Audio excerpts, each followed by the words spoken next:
Hai, Ani di sini. Jadi, aku udah lama juga nggak bikin video di YouTube. Terus aku mumpung lagi libur juga, jadi kayak pengen banget bikin video. Dan kebetulan videonya ya bukan ter apa ya, mungkin ada unsur fangirl-nya sedikit, tapi aku mau bahas kehidupan aku selama 1 tahun ini di Jepang. Kayak pertama-tama ya, aku itu sekarang lagi kerja dan tinggal di Jepang.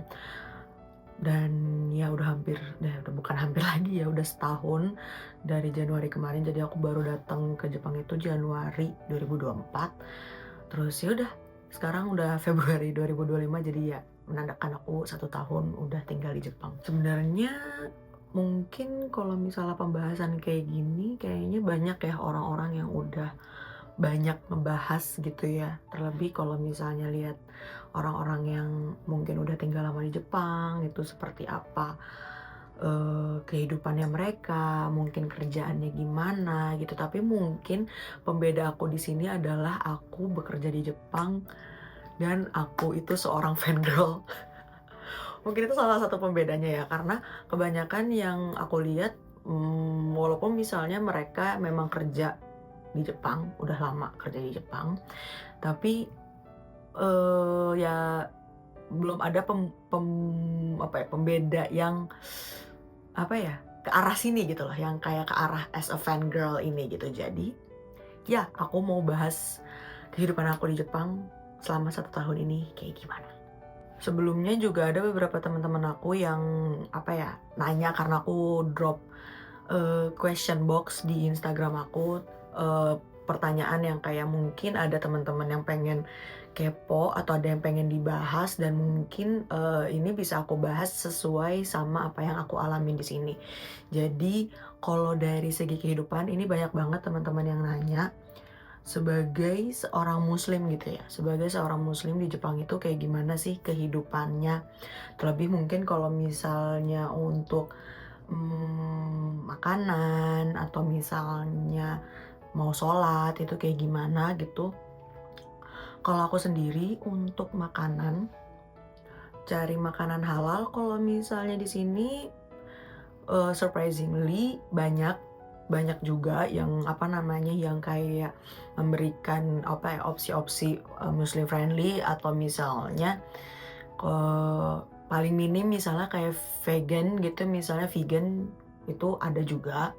Terus kalau misalnya mau kayak mungkin yang agak sulit misalnya kayak perdaging-dagingan, itu tuh mungkin apa namanya, kalau aku itu biasanya carinya di apa ya, kayak toko khusus orang Asia, toko Indonesia gitu. Atau misalnya cari di online itu juga sebenarnya ada. Misalnya kayak olahan ya, kalau olahan mungkin agak sulit ya, misalnya kayak sosis, gitu-gitu, bakso, itu, di online itu juga ada, dan daging-dagingnya misalnya kayak ayam atau sapi gitu, itu juga ada kayak gitu. Terus kalau misalnya untuk sholat, alhamdulillah banget tempat kerja aku itu menyediakan tempat untuk kita itu sholat di, apa namanya, di tempat kerja gitu. Tapi memang untuk waktu itu kita kayak cari-cari waktu lagi gitu, misalnya pas lagi istirahat, mau nggak mau, ya dijamak gitu sih kalau untuk sholat pas kerja ya. Tapi kalau misalnya enggak, ya kalau di rumah kita masih bisa sholat gitu kan, atau enggak kalau misalnya pas lagi pergi, beberapa tempat itu kita bisa cari juga kayak, apa ya, misal di ruko gitu, musola, atau misal di tempat pusat perbelanjaan gitu juga ada beberapa yang, membuat zona khusus untuk kita bisa sholat kayak gitu. Oh ya, terus kalau misalnya di sini juga ada yang nanya culture shock di Jepang itu kayak gimana? Sebenarnya kalau culture shock sih, mungkin kalau misalnya ada teman-teman yang kayak, bisa lihat ya, bisa tahu kalau misalnya di Jepang tuh mungkin semuanya teratur, apa ya, kayak ya sesimpel-simpel misalnya kita kalau mau nyebrang, itu kalau misalnya lampu merahnya belum ijo, itu kita nggak boleh, apa ya namanya, nggak boleh nyebrang gitu.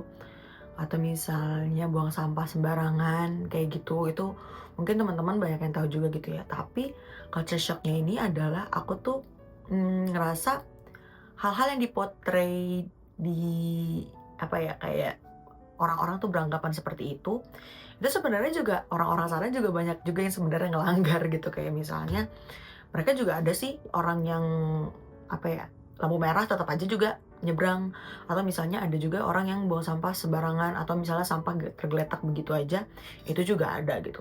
Jadi, yang namanya juga suatu negara pasti nggak seutuhnya sempurna. Jadi itu mungkin termasuk culture shock yang kayak, oh ternyata mereka juga manusia biasa gitu, maksudnya nggak sesempurna yang ibaratnya orang-orang, gambarkan di luar Jepang gitu loh, itu sih. Terus, paling ya maksudnya sekarang orang-orang kalau misalnya ke tempat-tempat yang agak turis ya, itu mereka juga berusaha apa maksudnya untuk berbahasa Inggris kalau misalnya kita terlihat seperti, turis gitu. Cuman aku suka kayak apa ya, aku berusaha untuk bisa ngomong bahasa Jepang juga.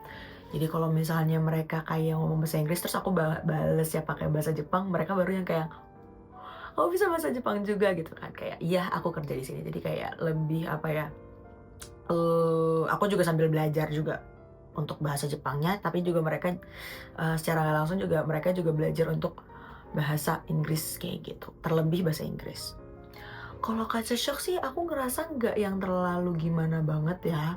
Mungkin ya berbedanya paling kalau misalnya tempat kerja, ya misalnya ya mereka cuman menjaga profesionalitas kerja aja gitu loh. Maksudnya jarang ada yang bener-bener kita bisa di luar jam kerja tuh kita bisa berteman sama mereka. Itu mungkin ya agak bedanya gitu. Kalau misalnya di Indonesia kan kita kalau teman kerja bisa juga jadi temen di luar gitu, kita mau pergi main apa segala macam itu bisa kita ajak juga nih pergi main gitu di luar jam kerja gitu. Tapi kalau di sini tuh se ya memang semenjaga profesionalitas kerja aja gitu loh. Jadi kalau udah di luar jam kerja, ya udah kita kayak nggak terlalu yang saling mengenal, jadi nggak yang terlalu ngajak jalan atau misalnya ngajak ngobrol di luar apa ya, jam kerja yang maksudnya bukan kalau istirahat beda ya mungkin, cuma kalau misalnya jam kerja yang kayak kita sama-sama pulang terus habis itu kayak pulang jalan bareng gitu kayaknya kalau orang Jepangnya sendiri jarang sih kalau yang aku rasain. Ya kalau suka dukanya kerja di Jepang, itu kalau sukanya sih sebenarnya mereka termasuk kalau di perusahaan aku sendiri termasuk yang, mmm, menerima orang luar juga, menerima kalau misalnya kita juga orang Indonesia, kita juga mereka juga menerima kita sebagai muslim, maksudnya tahu, paham kalau misalnya memahami kalau, oh misalnya nanti nih kayak, sebentar lagi misalnya kita mau Ramadan, mereka paham kalau misalnya kita selama 1 bulan penuh itu kita puasa, terus apa namanya, ya kita, alhamdulillahnya kita bolehlah menggunakan jilbab karena ada beberapa tempat yang kita, sebagai muslim tuh kalau kerja nggak boleh pakai jilbab, itu ada juga. Cuman alhamdulillah di tempat kerjaku, kita boleh pakai jilbab, kita disediakan tempat, apa namanya, sholat, dan juga kalau puasa ya kita boleh berpuasa gitu. Sukanya ya itu sih. Cuman kalau misalnya dukanya adalah ya itu sih, misalnya kalau kita tuh bahasanya masih agak sulit, mereka kan juga ngerasa kadang-kadang ada beberapa dari mereka yang kayak, "Kamu belajar lagi deh," kayak gitu loh. Kayak, "Kamu belajar lagi deh, masa kamu nggak paham?" Kayak gitu-gitu tuh pasti ada gitu. Cuman, itu nggak sepersekian persen dikit aja sih sebenarnya kalau kayak gitu. But overall semuanya kalau untuk bekerja oke aja. Karena ya namanya juga kerja sebagai apa, perawat lansia gitu kan. Mau nggak mau kita harus kayak bekerja untuk melayani lansia yang kemungkinan mereka tuh ada sakit fisiknya, ada sakit, apa namanya, demensianya, itu jadi, macam-macam deh yang kita, apa namanya, tangani. Cuman overall it's a good, kalau misalnya di-rating 7,5 atau 8. Pertanyaannya itu kayak, kalau lulus ujian itu perlu masuk N4, perlu masuk LPK lagi nggak? Kalau di LPK-nya bakal tetap belajar atau enggak? Kalau ini tergantung kasusnya sih, kalau misalnya kamu masuk LPK-nya udah tahu, kamu misalnya kamu, kasih tahu ke LPK-nya kalau kamu udah tes N4 nih, apakah kamu akan belajar lagi atau enggak, itu tergantung dari si orang LPK-nya itu ya. Mungkin ada juga yang nerima kamu langsung, mungkin tanpa kamu harus belajar lagi, atau ada yang kamu harus belajar aku harus ikut belajar lagi gitu. Itu tergantung dari si LPK-nya lagi. Jadi aku nggak bisa ngasih jawaban, clear-nya kayak gimana, tapi kalau misalnya kamu ketemu suatu LPK, ya kamu harus jujur-jujuran aja. Maksudnya kamu udah, apa namanya, punya sertifikatnya atau udah pernah tesnya, biar nanti dari LPK itu yang bakal ngasih instruksi lagi ke kamu, apakah kamu harus ikut belajar lagi atau ya udah kamu tinggal tunggu wawancara aja, kayak gitu. Terus kalau misalnya biaya hidup tergantung, ini balik lagi sih, dan kalau misalnya kerja, ya memang kalau kerja, kalau di Jepang mostly sekarang sih kayaknya udah mulai banyak ya, kalau misal LPK-LPK gitu udah banyak, jadi mungkin lebih enaknya kalau cari di tempat di daerah kamu, LPK yang buat pergi ke Jepang itu ada buka, apa ya, buka lowongan pekerjaan atau enggak, itu bisa banget. Karena setahu aku sih kayaknya kalau mau ke Jepang, LPK-LPK gitu banyak banyak banget di setiap daerah itu juga banyak. Jadi bisa cek juga di per daerah kamu itu ada LPK atau enggak. Terus kalau biaya hidup itu tergantung lagi, karena biaya hidup aku sendiri, mmm, bisa dibilang nggak jauh beda kalau misalnya aku, eee, apa ya, mungkin nggak akan jauh beda bukan pengeluarannya ya, cuman maksudnya gaya hidupnya tidak akan jauh berbeda kalau aku di Jakarta. Cuman dari segi pemasukan dan pengeluarannya mungkin akan berbeda ya. Kalau di Indonesia mungkin pemasukannya sekian, di sini sekian, terus pengeluarannya aku bisa habis sekian-sekiannya, itu tergantung lifestyle lagi. Cuman karena lifestyle aku nih, kita akan mulai masuk ke bagian fangirl-nya. Karena kalau misalnya pembagian di lifestyle aku sendiri, karena aku ada fangirl ini gitu, jadinya agak boros di situ. Jujur banget karena kalau di Jepang sebenarnya semuanya tuh sangat gampang untuk berfangirl, kayak toko CD banyak, terus kalau misalnya kita mau beli online itu juga banyak, kayak second use-nya mereka itu juga barangnya juga masih bagus-bagus gitu. Jadi sangat dimanjakan untuk berfangirl di sini gitu. Jadi aku ngerasa kayak yang pengeluaran terbesar aku adalah untuk nge-fangirl sejujurnya. Dan kalau misalnya nonton konser di Jepang itu adalah culture shock-nya, pertama kita kalau tiketing itu harus diundi. Jadi kita cuman apply data. Jadi kalau awal-awal kita apply data dulu, nanti beberapa hari kemudian baru kita kayak dikasih tahu kita lolos atau enggak. Kalau lolos berarti nanti kita langsung ke apa namanya, deposit untuk pembayaran tiketnya. Tapi kalau enggak, berarti nanti kita ikut di undian yang ronde selanjutnya sampai si konsernya itu mau mulai lah ibaratnya gitu. Sampai H-1 pun kadang-kadang ada juga yang jual si tiket konsernya. Itu yang pertama. Terus yang kedua adalah merch-nya mereka. Kayak sebenarnya kalau di Indonesia tuh jarang juga kan ada konser yang bener-bener ngejual merch-nya yang kayak di luar-luar. Masa kayak di Korea, konser Korea misalnya kayak konser K-pop gitu kan, di Korea, di Jepangnya itu kan juga dijual gitu kan merchandise-nya. Ya itu yang kayak, wah ternyata banyak juga, dan terlebih kalau misalnya mereka fanbase-nya gede di Jepang, yang Korea terlebih, itu pasti desain antara yang Korea sama yang Jepangnya itu pasti beda. Jadi tergantung kamu mau yang kayak gimana, dan biasanya mereka juga ada pop-up store yang jadi maksudnya mereka bakal buka versi online atau enggak nanti mereka akan buka versi pop-up store, baru nanti mereka akan buka merch pas di hari konser. Itu rentetannya banyak banget. Jadi kalau konser di Jepang tuh rentetannya sebanyak itu. Jadi mau akan ada pop-up store kah, atau misalnya ada pameran-pameran apakah, karena aku sukanya kan Seventeen ya kalau K-pop. Jadi itu banyak banget event-eventnya, jadi kayak wah asli sih beda banget pastinya, experience-nya pasti beda banget. Itu yang kedua. Terus yang ketiga, kalau misalnya konser di Jepang, yang teman-teman tahu, mereka kan nggak boleh samsek itu ngerekam. Jadi kalaupun misalnya teman-teman ada yang ngelihat aku bisa ngerekam atau ngambil foto dokumentasi pas konser, itu kalau nggak diem-diem, akunya berani untuk diem-diem, atau nggak aku ngambil dari teman aku yang berani untuk bisa ngerekam. Karena aku takut banget kalau misalnya ketahuan, karena kalau misalnya kita ketahuan ngerekam, sama si staff-nya atau sama security-nya, itu kita bisa ditarik keluar, terus kita ibaratnya kayak di blacklist buat kita nggak bisa nonton si konser idol kita lagi gitu. Jadi kayak agak tricky, tapi kayak ya itu sebenarnya mungkin mereka mengapresiasi ya, mengapresiasi kalau apa namanya, eee, ya itu karya seseorang gitu, mereka nggak mau ada kayak ibaratnya kalau di kita tuh kayak apa ya, kayak KW-in lah mungkin ya, bahasanya gimana sih, pokoknya kayak gitulah. Jadi kayaknya mereka sangat menghargai kalau misalnya ya kalau kamu nonton ya nonton aja gitu loh, jangan ngerekam-ngerekam ibaratnya gitu. Dan yang kedua mungkin karena mereka misalnya entah mau buat DVD kah, atau misalnya mereka mau buat dokumentasi-dokumentasi lain mungkin biar itu enggak bocor duluan, jadi mereka melarang untuk, apa namanya, ngerekam selama konser. Tapi kalau menurutku kayaknya lebih ke arah yang pertama sih, untuk menghargai si artisnya itu sendiri gitu. Itu sih culture shock pas konser.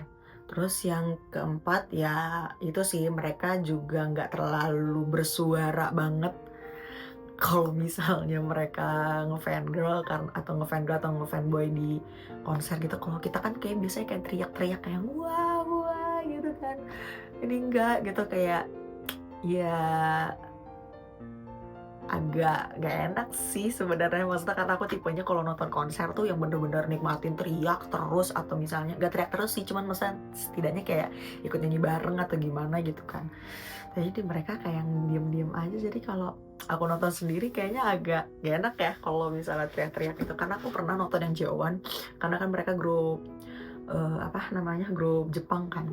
Itu aku nontonnya bener-bener sendiri, samping kanan kiri aku tuh orang, pokoknya orang asing, maksudnya kayak entah orang samping kiri aku orang Korea, samping kanan aku kayaknya orang Jepang. Aku tuh nggak bisa yang kayak, padahal aku pengen nyanyi banget, tapi jadi aku kayak orang lip sync gitu, jadi kayak cuman gerak-gerakin bibir, padahal kayak ih, pengen banget nyanyi gitu kayak, cuman ya gimana. Tapi kalau misalnya aku nonton berdua gitu sama teman, baru aku tuh yang bisa ikutan sambil nyanyi terus-terusan. Terus kayak orang, mungkin orang-orang yang asli sana kayak, "Ini orang apa sih nyanyi mulu?" gitu kan. Tapi ya beda beda kultur lagi sih, beda budaya lagi sih. Jadi kayak ya aku menghargai itulah gitu. Itu kalau misalnya pertanyaan-pertanyaan dari sini ya. Terus ya kalau misalnya aku sih ngerasa kehidupan di Jepang itu, semuanya terasa sangat, apa ya, menyenangkan untuk aku, karena aku, apa ya, bisa belajar, karena ini baru pertama kalinya banget aku hidup sendiri, karena selama aku hidup bersama orang tua aku bisa belajar gimana, mmm, apa ya, menjaga keakraban bersama teman-teman aku, menjaga komunikasi dengan teman-teman baru juga. Terus, apa namanya, aku ngerasa aku punya banyak teman baru, aku ngerasa juga teman-teman baru ini tuh ya karena kita sama ya, maksudnya dalam arti, kita tinggal di sini, kita saling menguatkan, gak ada keluarga yang bersama sama kita gitu. Jadi aku ngerasa aku juga harus menjaga, apa ya, silaturahmi, menjaga hubungan sama teman-teman aku ini tuh secara lebih baik lagi gitu. Terus kalau misalnya dari segi kerjaan, ya mungkin itu juga ngebuat aku ngerasa kayak, eee, apa ya, belajar belajar bahwa ya bekerja di luar negeri memang enggak semudah itu. Dengan tren yang baru sekarang ini, aku ngerasa orang-orang jangan cepet-cepet untuk, apa ya, untuk pengen pergi or pengen kerja di luar negeri gitu, kalau misalnya mereka belum tahu informasinya. Karena bisa bahaya sih kalau misalnya mereka nggak tahu informasinya terlebih dahulu gitu loh. Aku alhamdulillah proses aku juga cuman, apa, cukup cepet, ya setahun lah dari pelatihan segala macam gitu-gitu.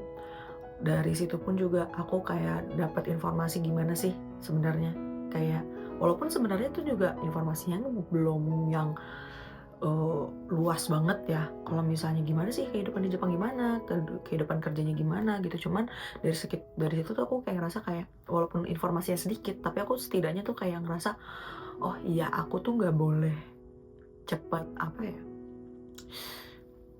cepat puas, bukan cepat puas ya, cuman maksudnya kayak cepet cepet ngerasa yang kayak, "Ah, semuanya gampang lah," gitu. Nggak juga gitu, tapi ya pasti ada rasa-rasanya kalau misalnya pas kerja tuh ngerasa kayak, "Aduh, gini banget ya kerja," gitu kan, apalagi di luar negeri gitu. Tapi ya itulah mungkin bumbu-bumbunya gitu kan, bumbu-bumbu bekerja di sini itu seperti apa. Dan alhamdulillahnya aku menemukan sesuatu hal yang membuat aku senang seperti ini gitu kan, seperti nge-fangirl ini jadinya, walaupun emang ada nangisnya dulu, tapi afternya senengnya ya ke arah mereka lagi gitu loh. Mungkin ya kayak gitu sih aku ngerasanya. Tapi kalau misalnya mungkin video ini walaupun panjang tapi kayaknya nggak ada terlalu banyak, inti yang diambil mungkin gimana ya, karena aku rasa aku lagi pengen ngomong aja sih sebenarnya, kayak lagi bener-bener pengen ngomong, nggak yang terlalu pengen, apa sih, eee, terlalu terstruktur, bukan, karena aku ngerasa kayak pengen ngomong aja sih, itu. Makanya infonya mungkin banyak yang kurang atau gimana, tapi kalau misalnya teman-teman pengen aku ada video yang kayak gini lagi, maksudnya nggak cuma nge-fangirl doang, tapi mungkin tentang kehidupan-kehidupan di Jepang itu kayak gimana, mungkin bisa kasih sarannya ke aku, boleh komen juga kayak gimana. Karena aku lagi pengen banget bikin-bikin video lagi gitu, kalau misalnya ada kesempatan di sini, karena kapan lagi kan?